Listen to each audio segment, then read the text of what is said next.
Welcome back to NYSE TV Live. While markets are officially open for trade, we see gains across the board. The S&P 500 up by more than 1%, and that's after President Trump over the holiday weekend said that he would delay a 50% levy on the EU until after July 1st. Originally, it was expected for June 1st, but of course, his decision coming, as he mentioned, after speaking with the European Commission president on this particular matter. Well, joining me now with more as stocks are rising is Justus Parmar, CEO at Fortuna Investments. Justus, great to have you on the show this morning. Thank you for joining us from Miami. And we do see green on the screen here. What do you make of the trade developments?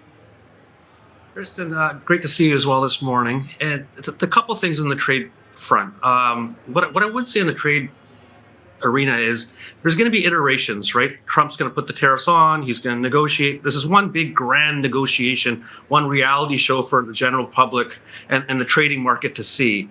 I think I was one of the first people that came out a month and a half ago saying that these tariffs are going to go down to 10%. Maybe some are left in the 20% range, but this is it's a race to bring these reciprocal tariffs down to in and around that 10 to 20% range. And so when you see some of this news come, day to day or week to week, just keep in mind, over the long term, these tariffs are going down. They're going way down. And so you should make your stock market investment decisions based upon that.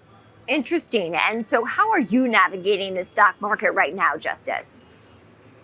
Well, we were big buyers of the pullback. I was on your program and other programs backing up the truck, buying the S&P 500, buying names like Tesla. We buy very, very big and great American companies. These are great assets. When you're able to buy these things on sale, you really want to step into these things and avoid the short-term thinking and look very far on the horizon. As it pertains to my VC business, I run an America First venture capital firm. We're very successful. We've got many different assets that are changing the framework of the country. We're in all the different things that are fueling innovation, technology, American industry. And so this new administration has been a very welcome change for our portfolio and thesis. Let's dive into some of those sectors in specific that you mentioned there in terms of what you like there and quantify the opportunity, Justus, that you see for growth. Sure. I mean, we can start, wherever we want, but essentially we have a problem in this country, and the problem is it's an energy problem. We don't have enough energy in this country. And what I mean by that is, I have a house in Los Angeles. I spend time in California, Texas as well. And in areas like California and Texas, we have rolling blackouts in 2025. How crazy is this? In America, we have rolling blackouts and there's not enough electricity as is.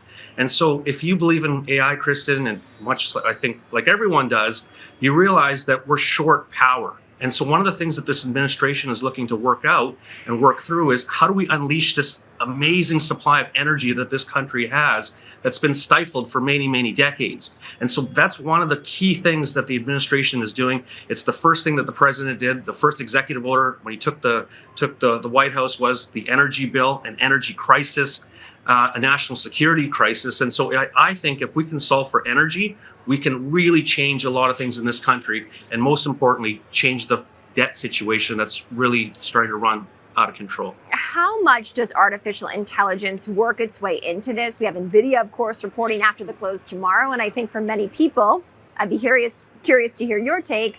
They do think that NVIDIA sets the tone for AI in some ways. Yeah, NVIDIA's done a fantastic job, and just mathematically, I'm kind of a numbers guy as well. It's got out to such a big valuation, such a big market cap. It's a cash flow machine of a company. And statistically, if a company is able to reach in that area, the Magnificent Seven, the Mag 7, I mean, it's really hard for those companies to actually kind of come down in a certain way. What ends up happening is these great companies, these generational companies, Amazon, Microsoft, Google, Tesla, Facebook, they actually grow in market share as time goes on, and their cash flow actually increases. So the setup is fantastic for Jensen. He's got it all in front of him. I think he's got the American president's ear as well too. So it's a really, really compelling setup for the next 5-10 years for NVIDIA. Justus, thank you so much for joining. That's Justus Parmar. He's the CEO at Fortuna Investments.